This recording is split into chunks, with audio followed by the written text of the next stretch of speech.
Olá amigos, bem-vindos ao Companhia do Xadrez, aqui é o Anderson Loureiro. Neste vídeo nós vamos ver uma partida que eu joguei contra um mestre FIDE finlandês no lichess.org. Eu joguei uma partida hoje com ele e foi muito interessante. Eu gosto muito de jogar o ataque índio do rei e pode ser muito interessante para você, ainda mais se você também tiver aí no seu repertório o ataque índio do rei como uma das suas armas de brancas. O ataque índio do rei ele tem se mostrado bastante eficiente ao longo da história, é muito utilizado na escola soviética e o Bob Fischer foi também um dos seus grandes utilizadores. As pretas, por sua vez, têm uma variedade de respostas para combater esse ataque. E nessa partida o mestre FIDE usou uma defesa com o fianqueto do bispo do rei. Então pode ser bastante interessante você ver algumas ideias que me ocorreram na partida e que você poderá utilizar nas suas partidas também. Bom, então vamos aos lances. Eu joguei aqui meu lance favorito, E4, C5, foi a resposta. Cavalo F3, E6, D3, D5. Aqui o Russi, assim que ele se denomina ali no lichess, Russi, MF Russi, da Finlândia. Ele joga D5 e aqui eu respondo com o cavalo de BD2, justamente para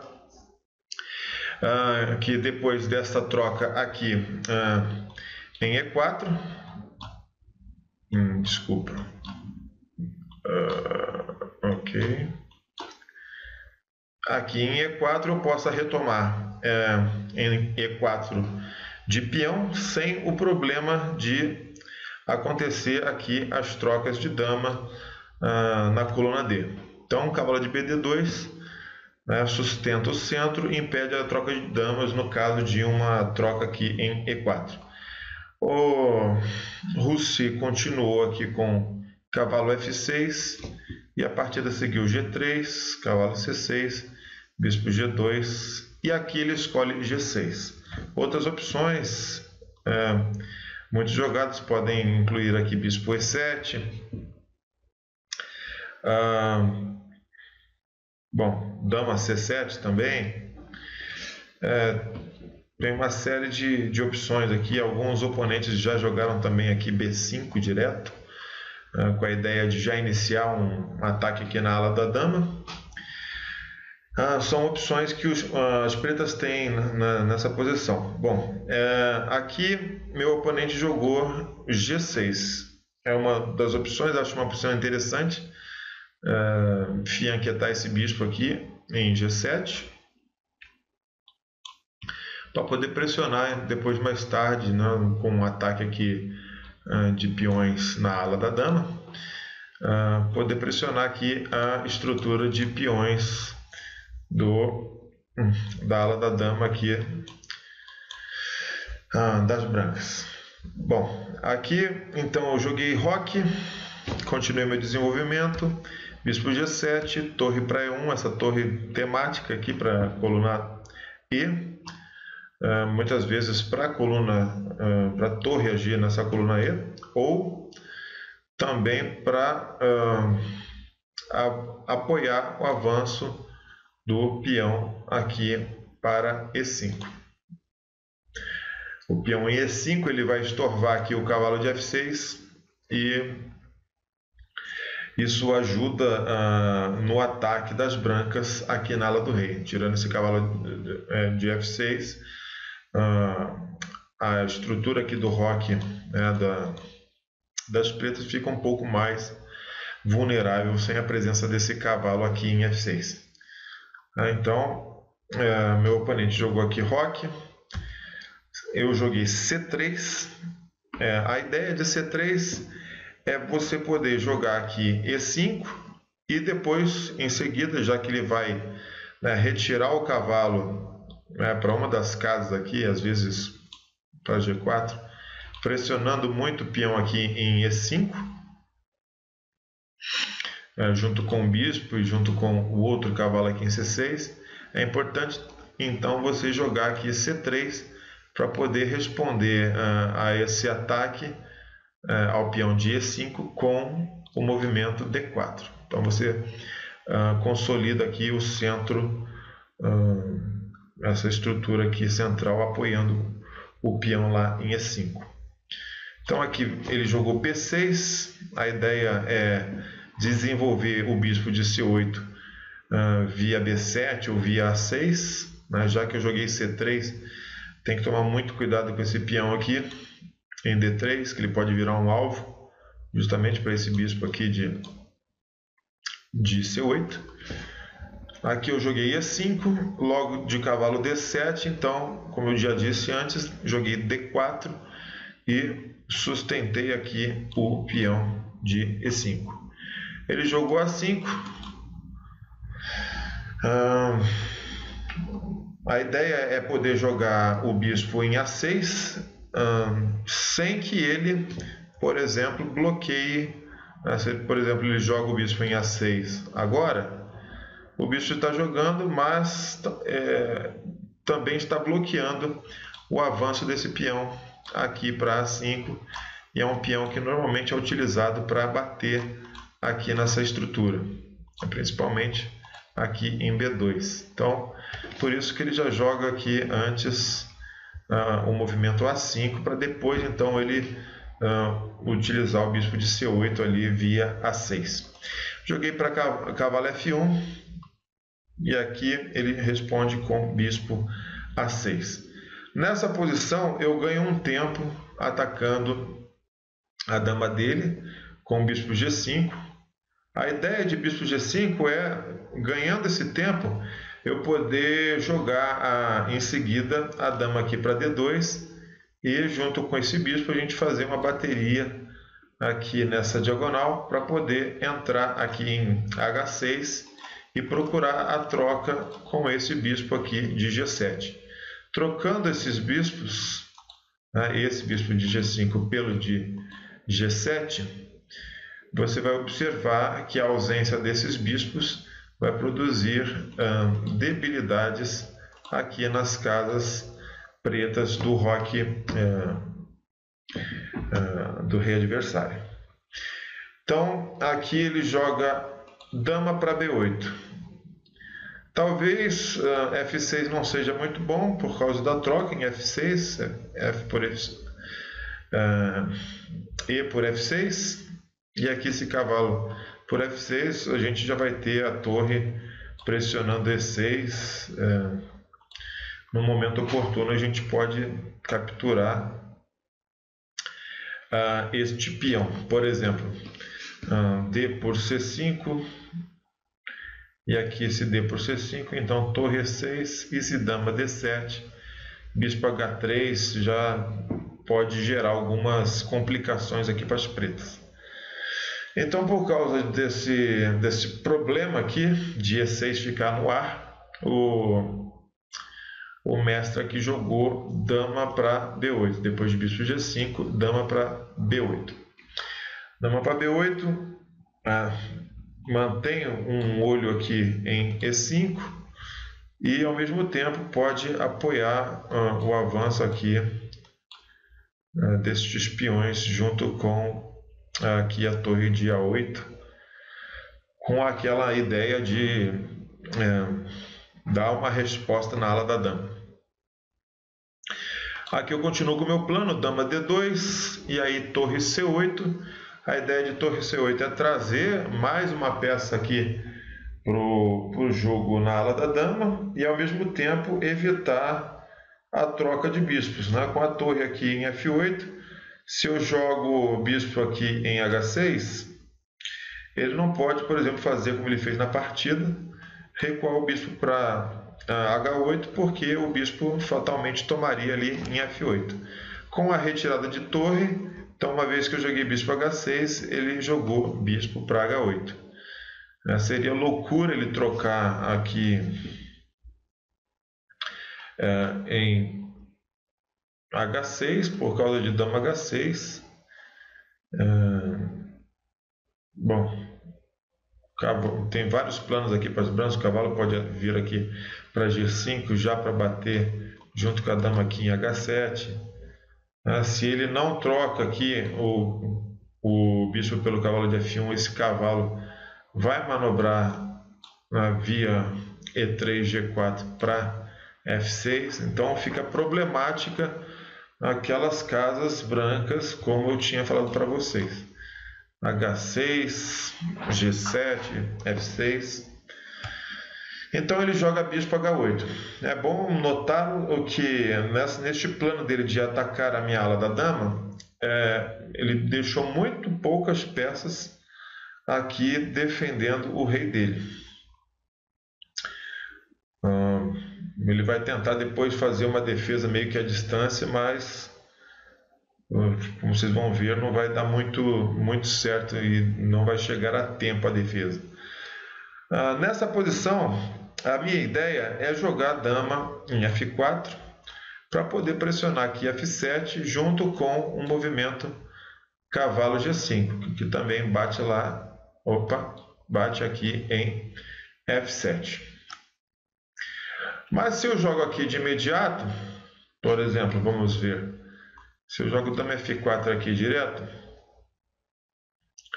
não sei, de repente C por D4, esse C por D4, eu estava temendo um lance tipo cavalo B4 aqui, cavalo B4, mas não daria tempo, né? Por causa de cavalo G5. Talvez eu temi essa manobra aqui à toa. Vamos ver aqui, F6, F6, e aí tem bispo H3 já entrando ali em E6. É complicado para as pretas. Mas o meu medo na partida era justamente ele fazer essa troca e entrar aqui em B4, ameaçando entrar aqui em C2, batendo nas duas torres, ou entrar em D3, batendo na torre e na dama. Por isso, em vez de jogar a dama F4 de imediato, eu joguei A3. A3 debilita aqui as casas brancas, principalmente B3, né? O que pode ser um problema caso o meu ataque não chegue rápido aqui na ala do rei. Bom, mas joguei A3 e ele espertamente jogou A4. A4 ele já fixa B3 e já tem a manobra aqui de cavalo para entrar aqui em B3 via A5. Porém, eu não temia muito essa manobra por causa das ameaças aqui na ala do rei negro, que está um tanto desprotegido. Os amigos aqui do rei preto vão ter que voltar correndo para tentar realizar a defesa aqui. Dama F4, a ideia continua, né, apontando para F7. Aqui ele joga a torre A7, justamente para defender F7 aqui pela sétima fileira. Cavalo G5 e aqui ele joga o cavalo F8. Cavalo G5 já ameaçava mate ali em F7. Então aqui ele joga o cavalo F8 para justamente a torre defender aqui o ponto F7. Cavalo para E3. E é interessante no ataque índio do rei, a maneira como esse cavalo pode manobrar em várias linhas. Ele sai aqui de B1, vem para D2, vem para F1, vem para E3. Às vezes, se o branco já jogou aqui H4, ele pode ir para G4 via H2, G4. No caso da partida, ele veio via E3, né? E3, e a ideia é ir para G4 e aqui em G4 ele ter aqui os saltos tanto para F6 quanto para H6, já se aproximando de maneira agressiva contra o rei adversário. A partida continua C por D4, C por D4, bispo D3, típica manobra defensiva também. O bispo, quando as brancas não dão a oportunidade desse bispo entrar aqui em D3, ele manobra para procurar se juntar aqui à defesa via D3. Né?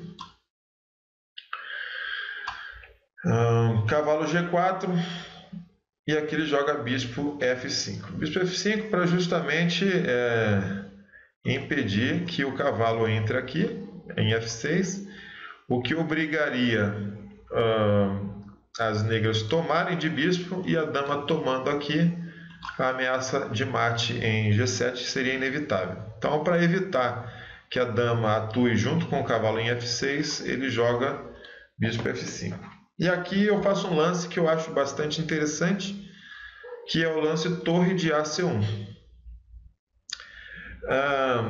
Talvez um lance meio que instintivo, mas, bom, seguindo todas as ideias estratégicas, temos aqui uma coluna aberta em C, e o melhor lugar para as torres ficarem, como todos já devem saber, são nas colunas abertas. Mas a maldade com esse lance é um pouquinho mais profunda. Na verdade, eu estou planejando entrar em F6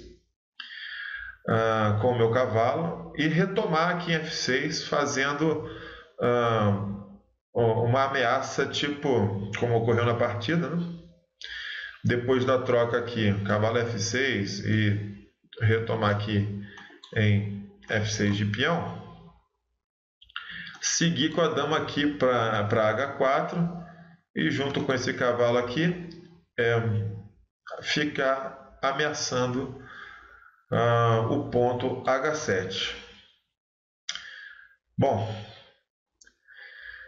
só que isso não seria possível se a dama permanecesse aqui em B8, porque uma vez que eu tome aqui em F6, a dama vai tomar aqui em F4 e meu ataque praticamente ficaria sem a peça uma das peças essenciais para eu fazer esse ataque. Então agora fica um pouco mais claro o porquê de torre de AC1, porque uma vez que ele tire o cavalo aqui, como ele fez na partida, né, eu suspeitava que ele poderia tirar esse cavalo ou para E7 ou para A5, com a ideia de entrar em B3, né? Eu suspeitava disso, então joguei aqui torre de AC1 justamente para, caso esse cavalo saia, eu troque lá em C8 e a dama será obrigada a tomar, saindo da diagonal B8 H2 aqui, né, o que permite que eu entre com o meu cavalo ali em F6. Ok? Ele jogou cavalo A5 e aqui eu joguei torre por C8, dama por C8 e aqui cavalo para F6 cheque. Depois de cavalo para F6, as pretas são obrigadas a tomar bispo por F6 e F6, e aqui ele sugere a troca de damas, né? Um recurso defensivo, quando a gente está debaixo de ataque, é procurar trocar o maior número de peças, que ele sugere a troca de damas. Porém, este lance dama H4 dá vantagem decisiva para as brancas, uma vez que eu tenho a ameaça de bispo por F8 e a minha entrada aqui em H7 apoiada pelo cavalo. Essa ameaça é imparável. Ele tentou aqui cavalo D7 e aqui eu joguei cavalo por H7. Ele acabou por abandonar a partida nessa posição. Poderia ter tentado alguma coisa a mais aqui, mas depois de cavalo H7, o meu plano era continuar aqui bispo para G7 e depois retornar este cavalo para G5 com a ameaça de mate lá em H8, praticamente indefensável, né? E aqui, claro, se rei por H7, bispo G7 cheque, rei para G8, dama H8 mate. Vamos ver uma outra opção aqui, G5, dama G5 cheque, aí o bispo volta aqui para defender. Uma vez que ele volta para defender, nós podemos continuar aqui com torre por E6, aproveitando que este peãozinho aqui em F7 está defendendo o bispo de G6. Ele não pode tomar, senão dama G6 cheque, rei H8, dama G7 mate. Então torre por F6, a torre é intomável. E além de ser intomável, ela está ameaçando dar checkmate aqui, não sei se seria checkmate, mas está ameaçando entrar com torre E8. A torre E8 seguido de bispo G7, fica uma ameaça de mate lá em H8 do mesmo jeito, né? Vamos jogar aqui torre A8 para defender, então bispo por D5. Bispo por D5, ameaçando a torre. Parece que não tem muito o que fazer aqui. Por exemplo, torre D8. Então, aqui poderia seguir dama G6 cheque, muito bonito. Dama G6 cheque. E se F G6, torre E7 cheque, rei para H8, não continua. Será que era assim? Não, cavalo para G5. Nessa posição tem que ser cavalo para G5, né? Depois de bispo D5, torre D8. Então aqui dama para G6, cheque, e se F G6, cavalo para G5, uma ameaça imparável aqui de mate. Se por exemplo o cavalo para F8, então torre E8 cheque, e aqui se torre por D5, torre por F8 mate. E se rei para H8, não tem mate aqui não, que é torre por D8, torre por D8, dama C1 para ganhar um tempo aqui, rei G2, dama por G5, bispo G7 cheque, rei H8, bispo G8 cheque, rei por G8, torre F8 cheque, rei H7, torre H8 checkmate. Seria uma opção com G5, né? Então é isso, essa é a partida. Espero que tenham gostado do ataque aqui índio do rei, funcionando contra uma defesa com fianqueto de bispo do rei. Vejo vocês na próxima partida. Gostou do vídeo, coloca o curtir, compartilha com seus amigos, e se você ainda não é inscrito no canal, seja bem-vindo ao Clube Companhia do Xadrez aqui no YouTube. Inscreva-se no canal e seja muito bem-vindo. Um grande abraço a todos e até o próximo vídeo com mais novidades do xadrez.